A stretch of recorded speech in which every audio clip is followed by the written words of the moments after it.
Mr. Rutledge was seconded by Dr. Lyman Hall of Georgia. I got up and walked out.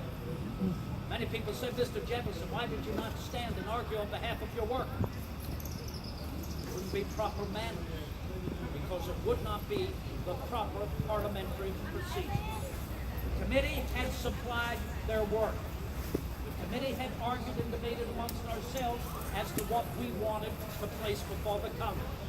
Once we submitted that final draft to the Congress, we had no further work. It was up to the Congress to argue and debate. When I returned to the Congress several hours later, that particular clause was expunged to maintain political unanimity.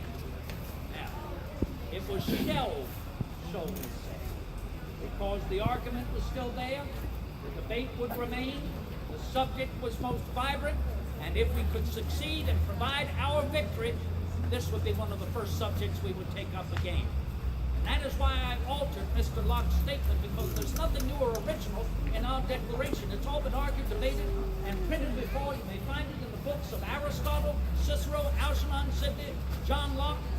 It's Locke who provided us nearly every word in the second paragraph. We hold these truths to be that all men are created equal. Locke who wrote, we are endowed by our Creator with certain unalienable rights, amongst which are life, liberty, and property. No, that's property. Property. That's my alteration. Mr. Locke wrote, amongst our unalienable rights in nature are life, liberty, and property. Property, as Shakespeare would say, there's the rub. Not a soul can deny the right of an individual to attend to property, and yet, let us not forget a part of the Justinian Code, well understood by John Locke. Everyone is born free. Everyone comes into this world with a right to life. Your own person. You are your first and foremost element of property. Yourself. Have you have an inherent right, sir, to keep this individual down from becoming everything she possibly could be? That is the element the ancient Greeks knew as arete, A-R-E-T-E, the pursuit of excellence, to fulfill your capacity, to be everything you can possibly be during our time upon this globe. That is an inherent right, which another cannot deny to their fellow man. That is what keeps every argument alive and vital as we continue to improve upon our law and become the more American every day. After the judgment and the vote on the declaration by our Continental Congress, the afternoon of July 4, 1776, Mr. Adams and I took the draft down out of the State House in Philadelphia, several blocks, to Mr. John Dunlap's printing office. John Dunlap was an Irish immigrant, successful as a printer. He was hired by the Continental Congress, and he printed nearly 300 broadsides. A broadside is like a page out of a newspaper. The next morning, July the 5th, the broadsides were hammered up on the wooden post. The majority of them, however, were handed out to the people in Philadelphia. Most of them gazed at it, looked at it, shrugged their shoulders, and tossed it into the dust. You know why? Not because they were loyalists. They could not be loyal. It was my charge, my duty, as author of the Declaration of American Independence, to write it so it could be publicly read. To write it as a dramatic piece, and I am no playwright. To write it in a particular style and cadence that would lift the human spirit to a noble recognition of what man can accomplish in collaboration with his fellow man to improve the condition of mankind. Rather Roman, is it not? Very much so. And yet, citizens, these broadsides could not be sent around to all of the colonies. One was sent to General Washington, who was encamped with our army on the heights of Brooklyn at that time. But the Declaration was disseminated throughout our nation. By what means?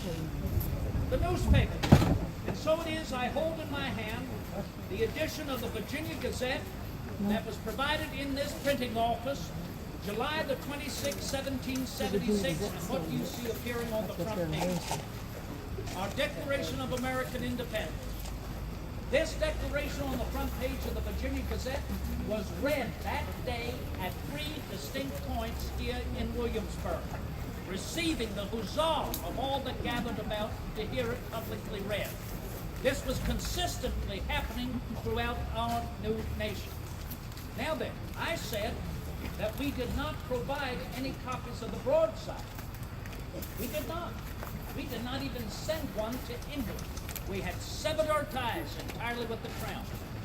So how do you think George III, King of England, read the reason why we had seceded?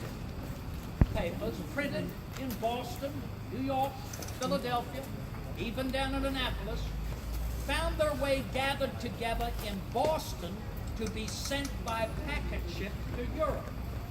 That packet ship with the American newspapers set sail from Boston the first week in August.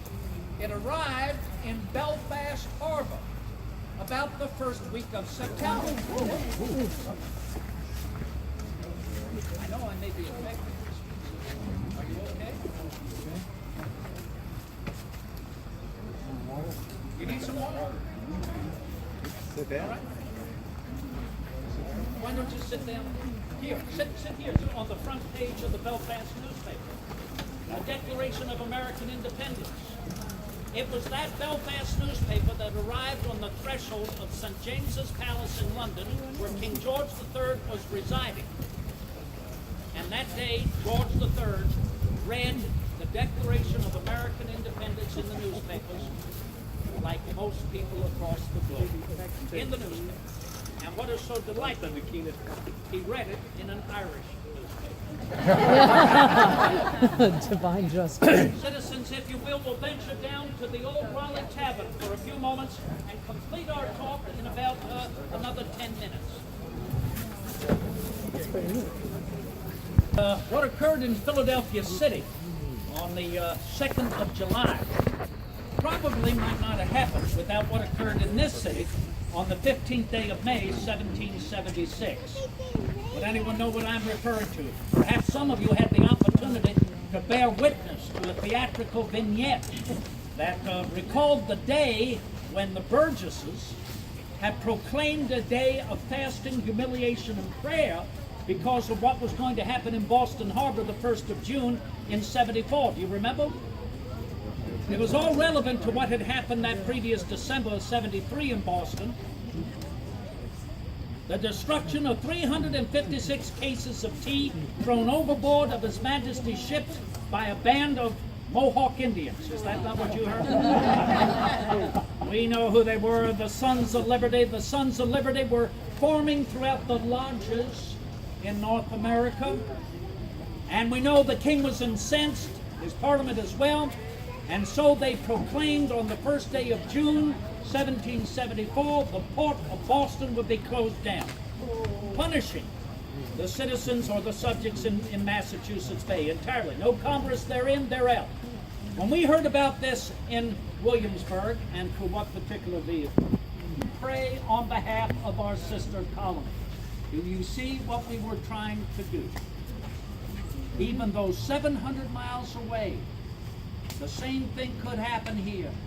Pull ourselves the closer together. Well, our royal governor, John Murray, the Earl of Dunmore, was incensed. He was the monarch's chief attorney and executor here in Virginia. He was the only one who could proclaim any day of religious observation. He drove down the Duke of Gloucester Street in his coach and four. He went to the Capitol building, and as was his royal prerogative, he dissolved the representative body of the people. Monarchy can do that. The people may elect you, but the king and monarchy can dissolve that anytime they choose. And so we were dissolved.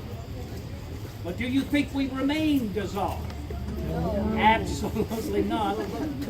We met the very next day right here in the Raleigh Tavern.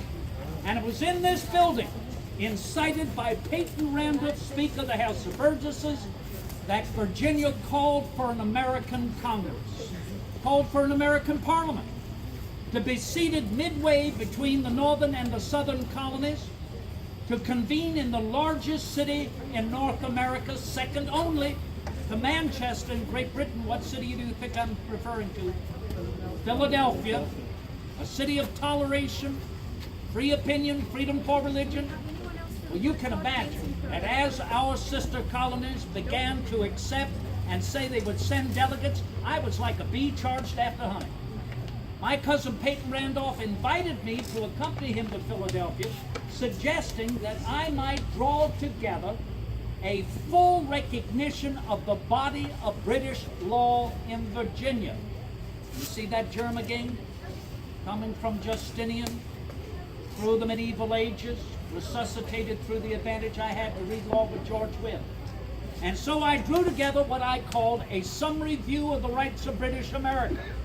I had this printed by Mrs. Rhine to take with me to Philadelphia. My name does not appear. It says merely a native and member of the House of Burgesses. I was a scribe. There was no need for any recognition.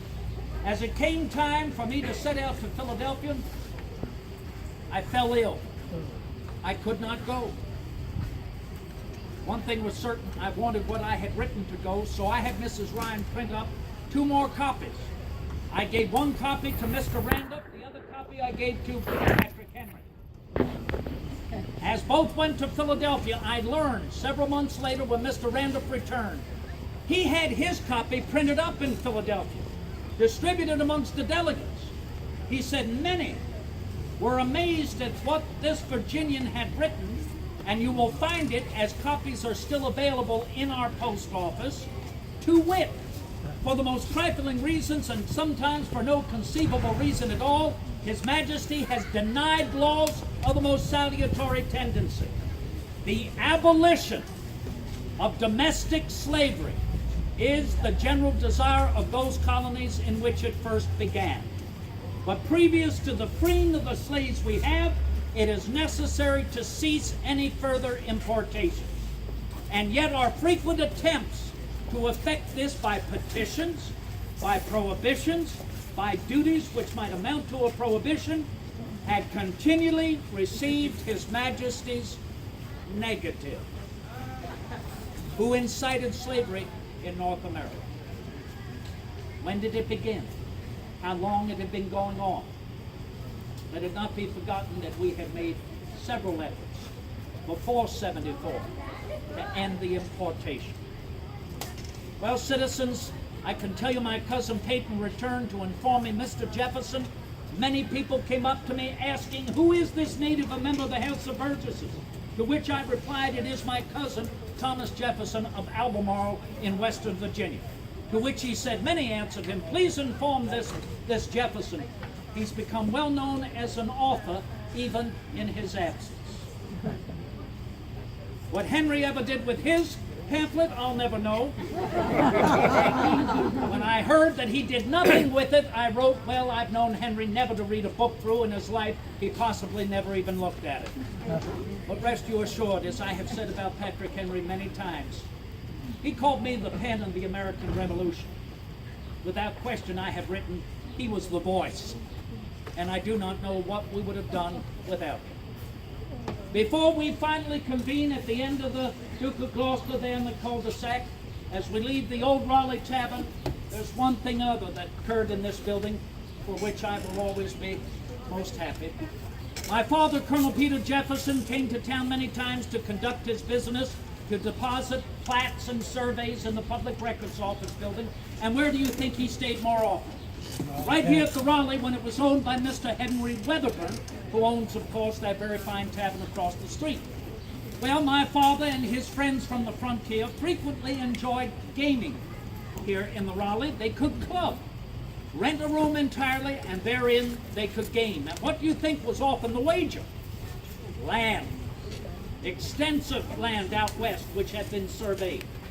During one of those particular sessions of gaming, my father was the victor and won 1,000 acres along the south bank of the Rivanna River, which includes several little mountains.